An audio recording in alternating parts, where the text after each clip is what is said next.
Teman saya ada yang yakin bahwa dia playboy syariah. Bagaimana cara saya memberitahukannya untuk tidak menjadi playboy? Inilah gara-gara bank syariah, bank konvensional semua mau disyariahkan orang. Playboy pun syariah. Cantik anaknya, lucu ya. Alhamdulillah. Alhamdulillah. Istrinya solehah ya.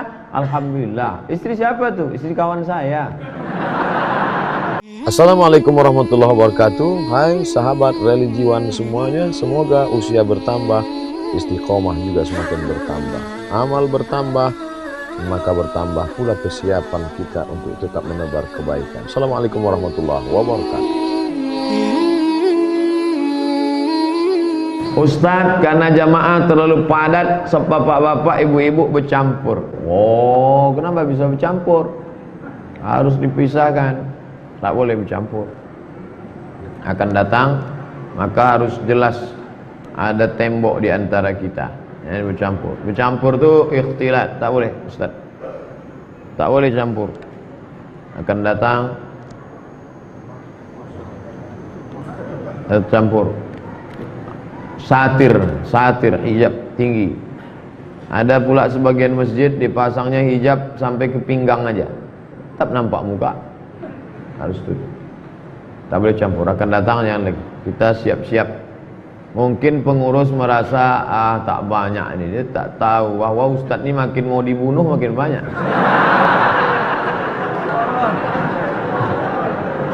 Orang penasaran, pucat tak Ustadz itu? Bisa tak dia ceramah? Menghadapi preman nasi bungkus apa pelawatan?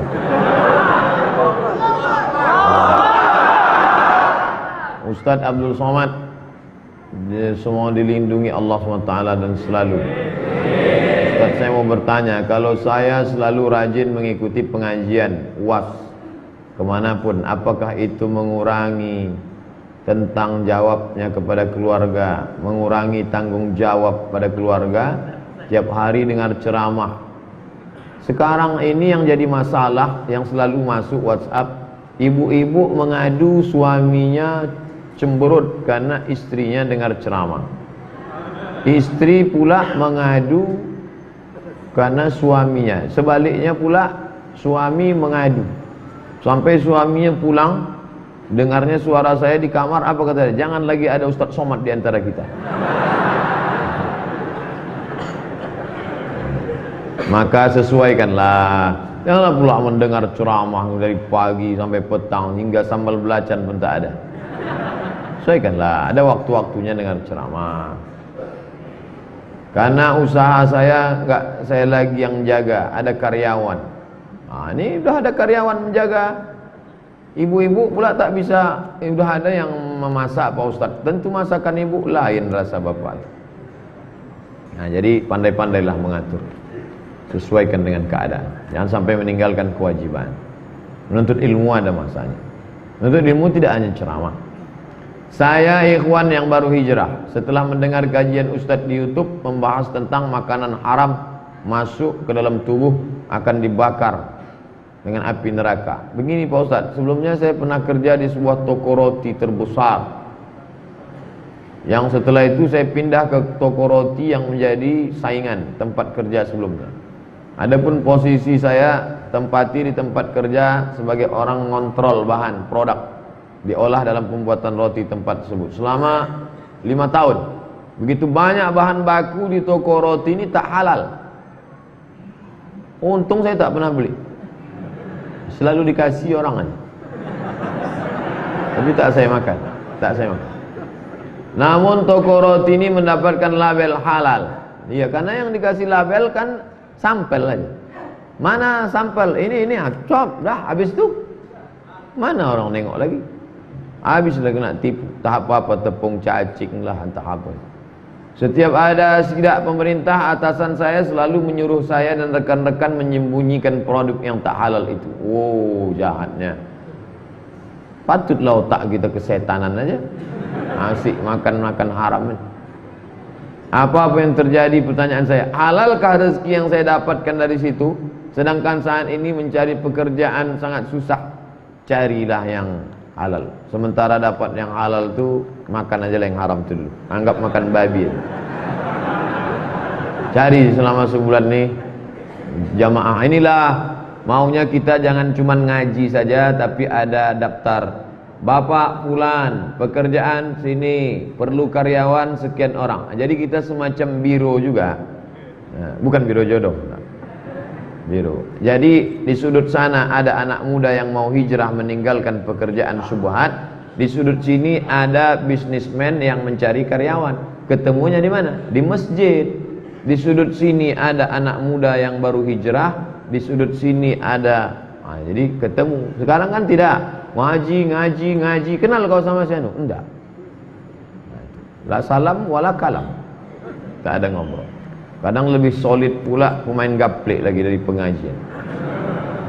Bagaimana saya nanti di akhirat minta maaf Pak Ustaz? Oh, minta maaf lah ke semua yang makan roti sepekan baru. Buat aja video pendek. Kepada seluruh yang makan roti saya mohon maaf. Saya tak bisa datang ke satu-satu. Kalian tontonlah ini. Dulu ku buatkan ini, campurannya ini. Buat. Kalau takut wajahnya nampak, di blur kan, suaranya buat suara. Saya campur dengan abang. Kan ada tuh. Nanti saya buatkan. Minta maaf kepada seluruh umat Islam biar sadar. Solusinya mana? Belanjalah ke roti muslim. Roti muslim. Ustaz Somad, ini roti kami ini di Jalan Dirgantara. Dirgantara, depan kantor Pak Jenderal Edinatar Nasution. Masuk dalam ada Bintara. Dirgantara sana, Bintara. Bintara. Ini Pak Ustaz, roti kami ini telur ayamnya dicuci dulu. Telur ayamnya dicuci karena telur ayam tuh kulitnya kan najis karena keluar dari lubang ciri ayam. Maka dibasuh orang tuh dulu. Jangan sampai enggak. Ini tangan satu, ambil telur ayam, cok. Itu yang megang najis, itu juga yang membuat adonan. Patutlah sedap. Maka telur ini cuci dulu Pak Ustaz. Makan. Jaga makanan baik-baik. Harus bagaimana saya ke depannya Pak Ustaz? Cari kerjaan yang baik, habis itu taubat. Minta ampun kepada Allah. Mudah-mudahan Allah mengampunkan dosa silap salahmu saudara. Amin. Saya pun banyak silap salah. Bukan tak ada silap salah. Manusia tak lepas dari silap salah. Ustaz, apakah benar tak ada yang namanya bid'ah hasanah?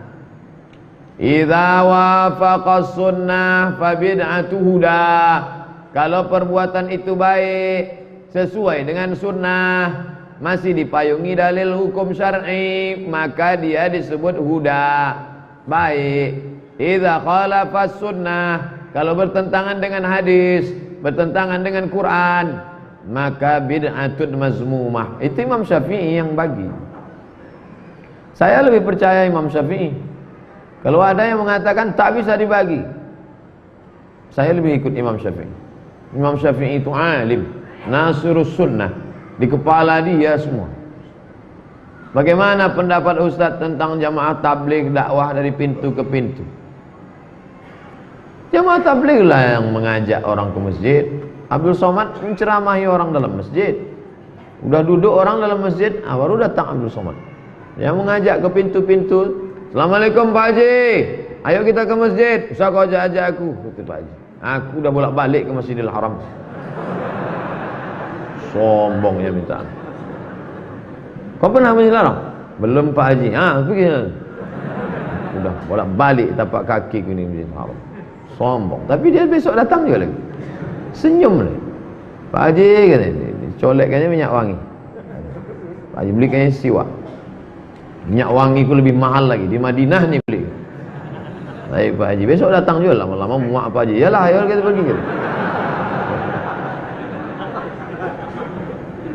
Teman saya ada yang yakin bahwa dia playboy syariah. Bagaimana cara saya memberitahukannya untuk tidak menjadi playboy? Inilah gara-gara bank syariah, bank konvensional semua mau disyariahkan orang. Playboy pun syariah. Mungkin yang dia maksudkan itu laki-laki yang menjaga kehormatannya, ikut remaja masjid, soleh, ganteng, tapi dia tak melanggar hukum syar'i. Kalau itu baik. Tapi kalau dibawanya anak gadis orang pakai jilbab, itu tidak membuat yang syar'i menjadi syar'i hanya karena dengan jilbab, justru merusak. Anak-anak gadis yang jalan pacaran pakai jilbab itu merusak jilbab. Nanti orang akan berkata lebih baik tak berjilbab tidak pacaran daripada berjilbab pacaran, kan rusak. Orang tua jangan biarkan. Jangan biarkan anak kita pergi ya ma, ya kau pakai jilbab silakanlah pacaran. Nah, itu merusak. Orang tua ini yang menjerumuskan anak. Nauzubillah.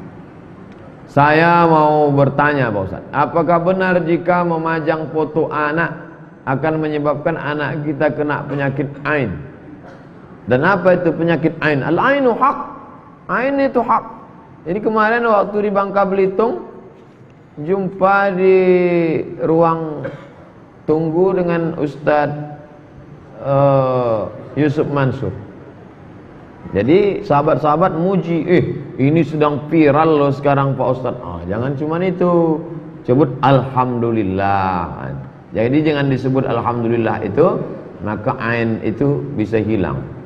Orang berdagang megah mewah, lalu dia katakan, wah hebat sekarang. Itu bisa ain, bisa hilang dia.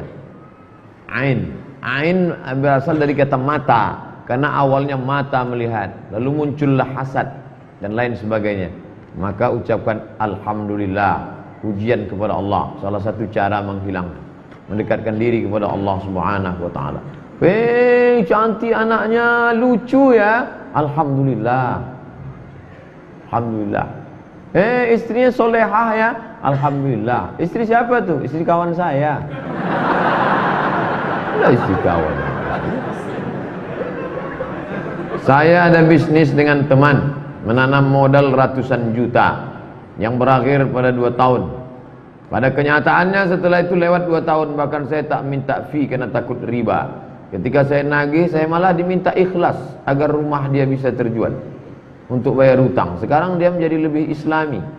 Pertanyaan saya, ada tak doa agar kawan itu bisa cepat bayar hutang? Bagaimana adab menagih hutang dalam Islam? Ini dari awal sudah salah setting. Saya seakrab apapun kawan, akrab. Saya kasih tahu di awal, kau jangan tersinggung ya. Aku bukan tak percaya, tapi kita menjalankan firman Allah. Pak, bapak jangan tak percaya sama saya. Ambil kertas. Tak ada kertas Pak Ustaz. Apa yang ada di situ? Kotak-kotak sobek tak apa. Saya akan bayarkan nanti pada tanggal sekian. Nanti sampai masanya kita datang bawa friend, ya, akhi, ya, ini tanggal.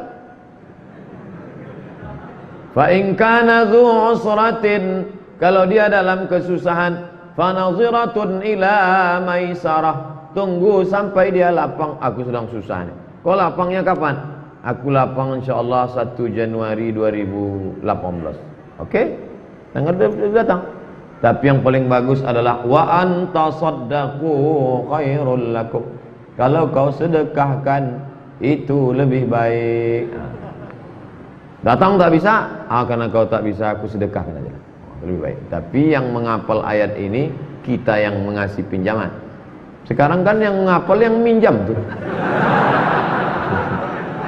Pas kita datang menagih, kapan kau bayar? Dibaca wa anta saddaqu khairul lakum. Kalau kau sedekahkan lebih baik. Andai ustad lah, ini andai ustad. Ini realnya aja lah. Kita kan enak bilang sabar ya, sabar. Andai ustad lah ngalami 200 juta dipinjam.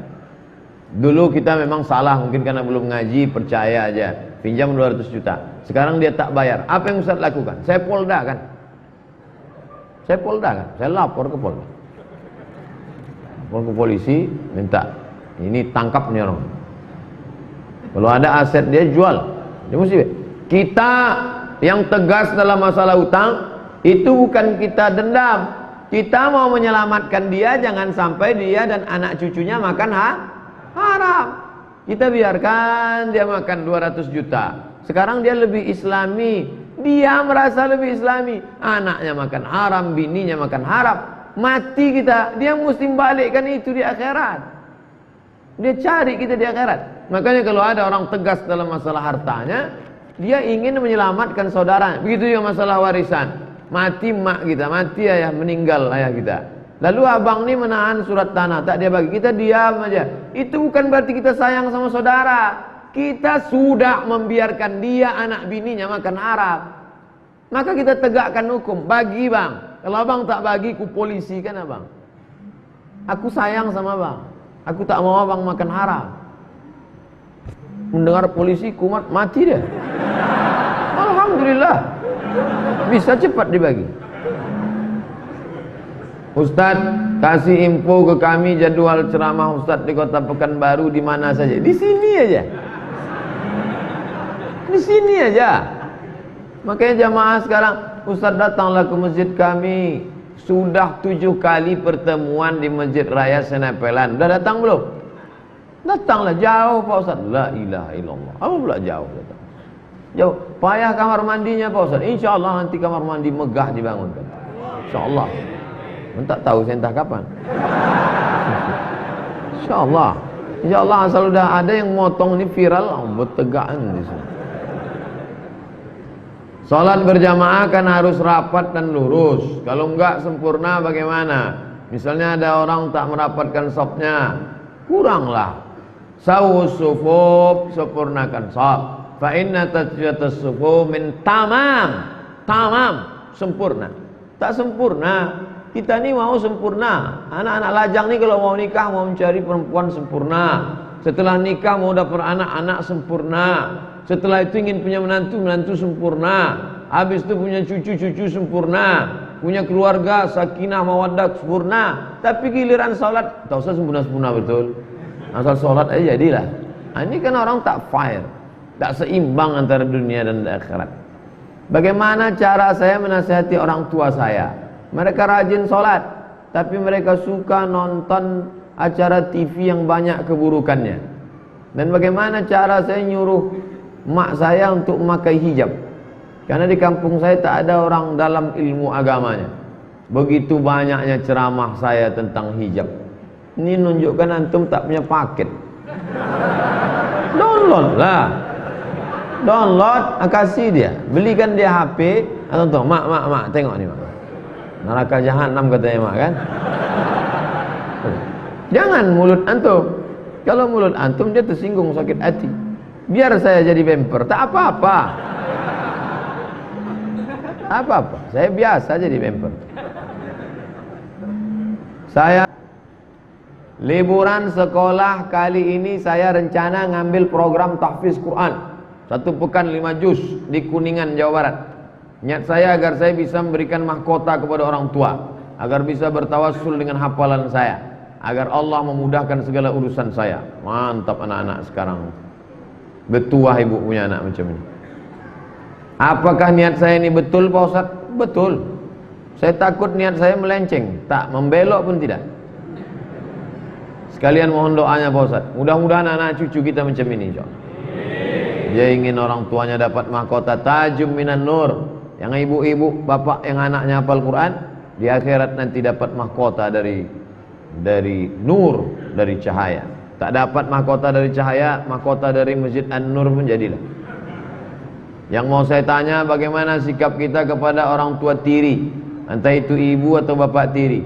Apakah jika berselisih dengan orang tua tiri kita termasuk anak yang durhaka? Bisakah kita disebut anak durhaka kepada orang tua tiri? Ya. Setelah ibu kita meninggal, dialah yang merawat ayah kita itu. Setelah ayah kita tak ada, dialah tempat berbagi suka duka keluarga. Maka selama dia dalam koridor Quran dan Sunnah, baik dia adalah orang tua kita. Ada yang tak cocok, tabayun, klarifikasi. Sedangkan orang lain lagi kita tak boleh cakap kasar, apalagi dia yang sudah menjadi bagian dari keluarga. Dulu saya sering menggibah orang Pak Ustaz. Bagaimana saya menebus kesalahan jika orang yang saya ghibah sudah tak tahu atau lupa? Banyak-banyak istighfar, sambung silaturahim.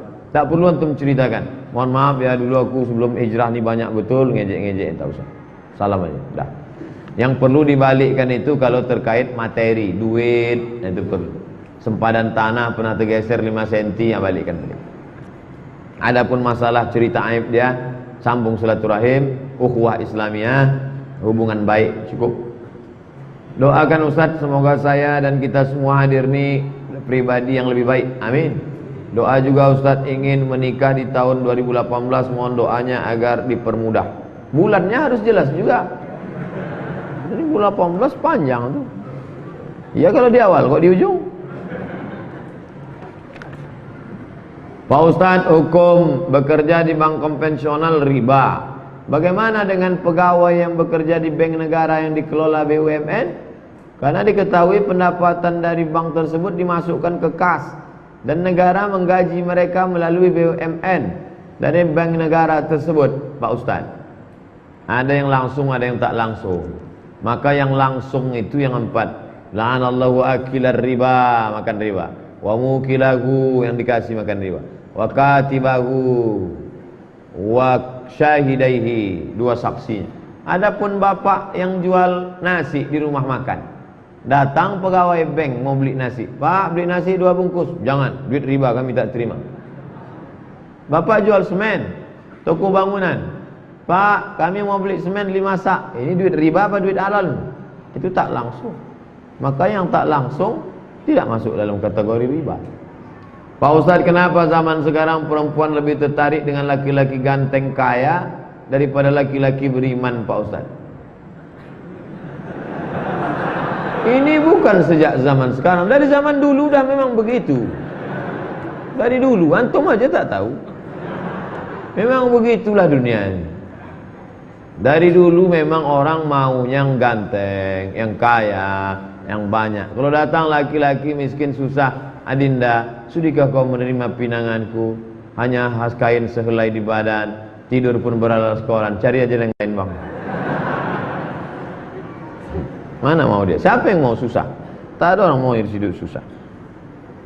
Pak Ustadz, tolong jelaskan pentingnya negeri Syam, Palestina bagi umat Islam, agar para jamaah lebih bisa merasakan apa yang dirasakan saudara-saudara kita.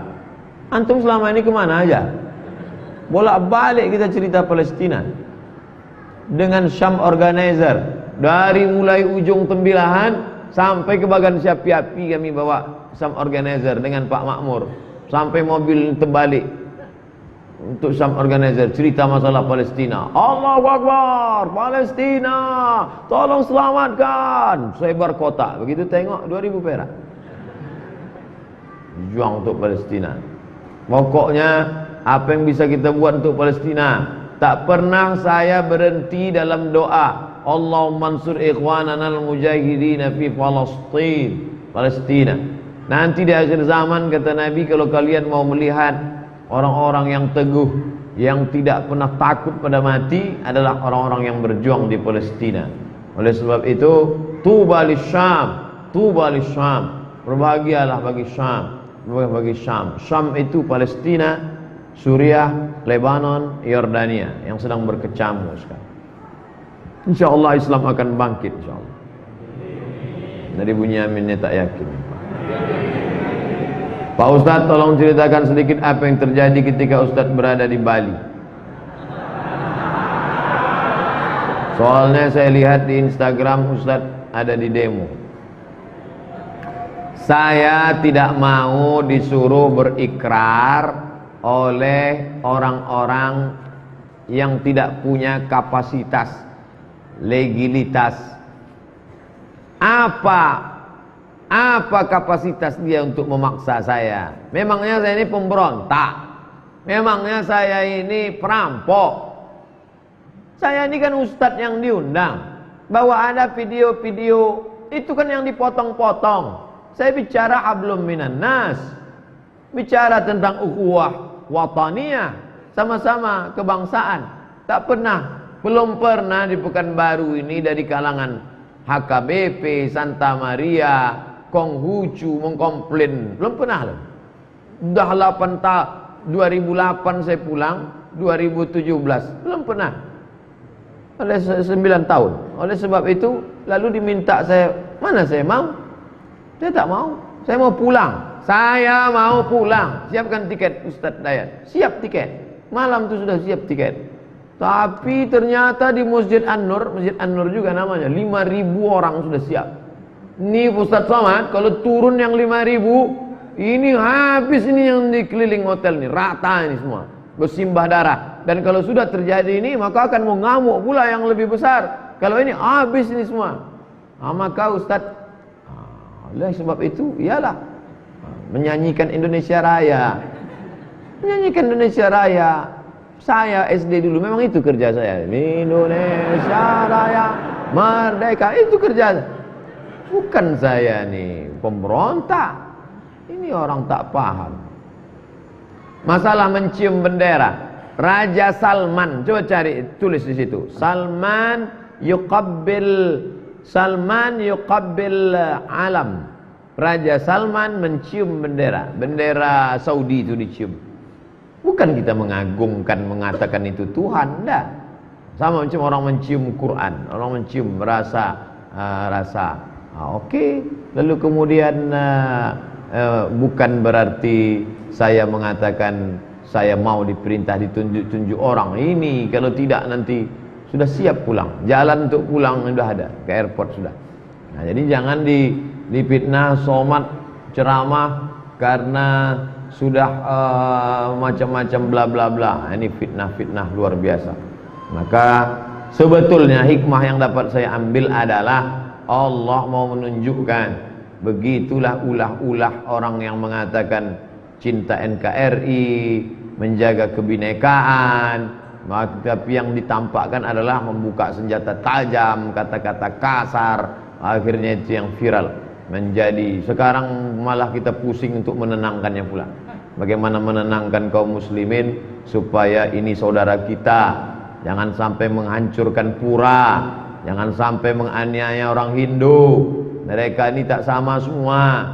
Raja Hindu Bali, yang orang Bali yang ke-11 itu pun datang untuk menunjukkan bahwa ini bukan golongan kami, Pak Ustadz. Dulu kami bahkan berwakaf tanah nih. Orang Bali berwakaf tanah itu untuk masjid. Bahkan ada di antara mereka yang TPA, Taman Pendidikan Qur'annya, wakaf, bukan wakaf namanya, apa lagi, hadiah dari Hindu Bali. Hubungan mereka baik. Nah, jadi ada komunitas Hindu, ada komunitas Muslim. Nah, ada person-person terkait masalah politik, terkait masalah nasi bungkus, terkait masalah preman. Yang orang Hindu Bali sendiri pun tak suka. Mereka ini hanya memalak kami, ngutip duit tak tentu arah, keamanan. Itu ada dalam komen-komen mereka. Nah, jadi sebetulnya ini cara Allah SWT untuk menunjukkan. Akhirnya tersebarlah video kebrutalan, kejahatan mereka. Mudah-mudahan Allah menjaga negeri ini dari provokator-provokator perusak kebinekaan kita, insyaallah. Bagaimana cara menyadarkan teman yang suka mengadu dengan teman yang lain dalam satu perkumpulan atau organisasi? Mana ada yang suka ngadu? Ini orangnya, panggil sini. Mana yang suka kau adukan itu? Ini, duduk. Ini klarifikasi. Tabayyun namanya. In ja'akum fasiqun binaba'in fatabayyanu. Ormas-ormas, lembaga-lembaga, partai-partai di zaman teknologi canggih, bisa telekonferen, bisa WhatsApp, bisa Twitter, bisa BBM, bisa datang ruang banyak. Kenapa mesti suka isu? Duduk, kenapa? Duduk sama. Kamu tak senang sama saya, kenapa? Karena video Ustadz yang kemarin bla bla. Bisa saya jelaskan semua. Semua pembicaraan saya ini bisa saya jelaskan, insyaallah. Yang tak bisa saya jelaskan bagaimana saya tidur, itu tak bisa saya jelaskan. Semua yang saya lakukan dalam keadaan sadar, itu bisa saya jelaskan. Apa alasannya? Ini ceramah tanggal sekian, kenapa ini yang disampaikan? Oh, ini alasannya. Ini kenapa Ustadz sombong sekali? Ini alasannya. Ada semua. Tapi klarifikasi. Jangan main fitnah-fitnah. Jangan gagal paham. Ini manusia ini sekarang terbagi dua. Yang pertama, gagal paham. Yang kedua, cari makannya dari gagal paham. Memang sengaja dia gagal paham karena makannya dari situ. Ini bahaya. Gagal paham saya Pak Ustaz. Memang Susah kita memahami orang-orang gitu. Itulah yang dapat saya sampaikan malam ini. Mudah-mudahan kita mendapatkan kebaikan. Ala hadhihi niyyah al-Fatihah. A'udzubillahi minasyaitonir rajim. Bismillahirrahmanirrahim. Alhamdulillahi rabbil alamin arrahmanir rahim. Malik yaumiddin iyyaka na'budu wa iyyaka nasta'in. Ihdinas siratal mustaqim siratal ladzina an'amta 'alaihim ghairil maghdubi 'alaihim waladdallin. Amin. Allahumma ij'al hadzal balada baladan aminan mutmainnah. Jadikan negeri ini negeri yang aman dan tentram ya Allah. Ya'tiha rizquha min kulli makan. Melimpah ruah rezeki dari berbagai macam penjuru ya Allah. Allahumma rzuqna imaman adila. Berikan kepada kami pemimpin yang adil ya Allah. La tusallit alaina man la yakhafuka wa la yarhamuna. Jangan kau berikan kuasa pada orang yang tak sayang pada kami dan tak takut kepadamu ya Allah. Allahumma ja'alil Qur'ana rabi'a qulubina. Jadikan Quran sebagai penenang hati kami. Wa dhihaba huznina wa humumina wa humumina. Jadikan Quran sebagai pengusir gundah gulana dan kesedihan kami ya Allah. Allahumma ja'al abna'ana min huffazil Qur'an wa hamalatih. Jadikan anak-anak kami sebagai penghafal Quran dan pembawa panji-panji Al-Quran ya Allah. Rabbana ighfir lana dzunubana. Ampunkan dosa kami, wa li abaina, ayah kami, wa ummahatina, ibunda kami, wa azwajina, pasangan hidup kami, wa dzurriyyatina, anak keturunan kami, wa liman hadarana, semua yang hadir di majelis ini pulang dalam keadaan bersih dari silap salah dosa. Ya muqallibal qulub, wahai engkau yang membolak-balikkan hati, iftah quluba ashabina. Bukakan pintu hati kawan-kawan kami yang belum juga mau membayarkan hutang supaya dia mau membayarkannya segera ya Allah. Allahumma iftah abwabar rizqi wa abwabal barakah wa abwaban ni'mah wa abwabar rahmah. Bukakan pintu rezekinya, buka pintu keberkahan, pintu nikmat, pintu kebaikan ya Allah. Allahumma in kana rizquna fis sama'i fanzilhu. Kalau rezeki kami itu di langit, bukakan, turunkan ya Allah. Wa in kana fil ardi fa akhrijhu. Kalau rezeki itu di dalam tanah, keluarkan ya Allah. Wa in kana ba'idan faqarribhu. Kalau rezeki itu jauh, maka dekatkan ya Allah. Allahumma barik lana fi arzaqina. Berikan berkah pada rezeki kami ya Allah. Allahumma rzuqna ziyarata baitikal atiq. Berikan kami rezeki yang halal supaya kami bisa ke Baitullah. Allahumma rzuqna ziyarata qabri nabiyyika Muhammadin sallallahu alaihi wasallam. Berikan kami rezeki supaya kami bisa berkunjung ke makam Nabi Muhammad sallallahu alaihi wasallam. Allahumma dafa'na al-ghala wal waba' wal fahsya' wal riba. Jauhkan kami dari malapetaka, bencana, riba, zina, narkoba, perbuatan keji dan munkar. Allahumma alif baina qulubina. Satukan hati kami kama alafta baina qulubi anbiya'ik. Sebagaimana satunya hati para nabi dan rasul ya Allah. Allahumma faqina fid din wa 'allimna ta'wil. Fahamkan kami agama, ajarkan kami ta'wil, pemahaman agama yang benar. Warzuqna fahmal mursalin. Berikan kami pemahaman seperti para nabi yang sudah kau berikan pemahaman yang benar ya Allah. Rabbana atina fid dunya hasanah wa fil akhirati hasanah wa qina adzabannar. Wa sallallahu ala sayyidina wa maulana Muhammad wa ala alihi wa sahbihi wasallam. Walhamdulillahi rabbil alamin. Taqabbalallahu minkum minna wa minkum taqabbal ya karim.